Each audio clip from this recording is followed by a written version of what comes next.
Mahoraises, Mahorais. À l'aube de l'année 2015, je profite de cette occasion d'abord pour souhaiter pour les personnes âgées, les personnes malades, les personnes démunies, les personnes seules, que l'année 2015 soit pour eux une année meilleure de réjouissance, de santé, de bonheur.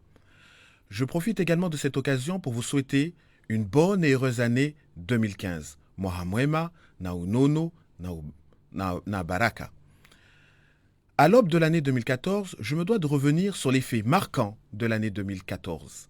2014, c'est d'abord la rupéisation. La rupéisation qui permet à Mayotte de s'inscrire, de marquer sa présence dans l'Europe. L'année 2014, c'est aussi la mise en place de l'octroi de mer. Cet octroi de mer qui avait trois objectifs pour le Conseil général. Assurer l'emploi, maintenir la production locale et développer le territoire. Un an après, je pense que ces objectifs ont été atteints. L'année 2014, c'est également la mise en place de cette fiscalité locale qui est parfois difficile, mais c'est un pas supplémentaire vers le droit commun et c'est surtout un levier essentiel pour nous, les élus, de demander plus de solidarité nationale pour Mayotte. 2014, c'est aussi, enfin, le redressement du Conseil général. Ce redressement qui a permis, pour l'année 2014, d'avoir une action beaucoup plus marquée sur le terrain, auprès des associations, auprès des entreprises locales et surtout auprès des communes. Les communes, les associations, les entreprises locales. Voilà le rôle d'un conseil général qui a enfin retrouvé toute sa capacité financière pour mener pleinement son devoir de développeur et son devoir social. L'année 2014 pour Mayotte, c'est aussi la visite d'un président de la République pour la première fois depuis la départementalisation en cette fin de mois d'août. La population l'a accueilli avec beaucoup de liesse et bien évidemment, il nous l'a rendu. 2014, enfin, s'est clôturé avec la validation du programme européen que nous avons bâti, le Conseil général avec les services de l'État, afin de construire le Mayotte de demain sur la période 2014-2015.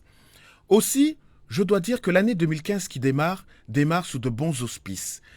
2014-2015. 2015 devra être d'abord une année où on devra poursuivre les efforts que nous avons déployés pendant l'année 2014.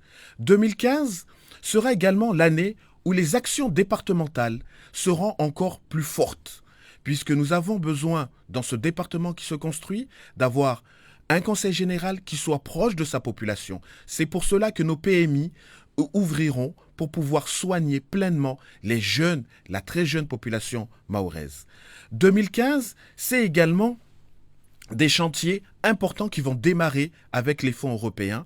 Ce sera des chantiers au niveau de l'agriculture, des chantiers au niveau de la formation de la jeunesse, des chantiers au niveau de l'infrastructure qui, comme vous le savez, est une infrastructure en devenir, qui doit se construire parce que nous devons rattraper le standard européen.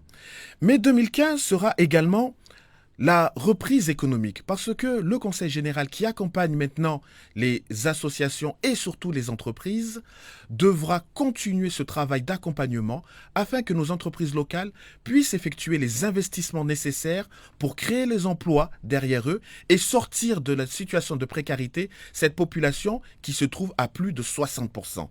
Et enfin, 2014, c'est négocier avec l'État pour que la solidarité nationale s'étende de manière plus marquante, plus forte, plus près de la population, parce que c'est vrai qu'il devient de plus en plus insupportable de constater qu'une partie de notre population, une partie de notre richesse, à savoir notre jeunesse, quitte notre territoire année après année. Alors pour 2014, je ne peux souhaiter que le meilleur pour Mayotte. Mais pour que ce meilleur arrive, il est impératif que chacun d'entre nous se batte, chacun d'entre nous défende à leur niveau le territoire de Mayotte. Je m'engage, en qualité de président du Conseil général, à poursuivre ce travail, ce combat pour la population de Mayotte, pour des lendemains meilleurs. Et je le dis sans aucun doute, je suis convaincu que Mayotte atteindra tous les objectifs qui se fixent, parce que Mayotte est peuplé d'un peuple qui sait se battre pour sa population. Les anciennes générations nous ont montré l'exemple. Il nous appartient aujourd'hui à nous, nouvelles générations, de poursuivre cet exemple positif qui nous a été légué par nos aïeux. Alors, Mahoraises, Mahorais, chers concitoyens, je vous souhaite à tous une bonne et heureuse année 2015 et je vous donne rendez-vous tout au long de l'année.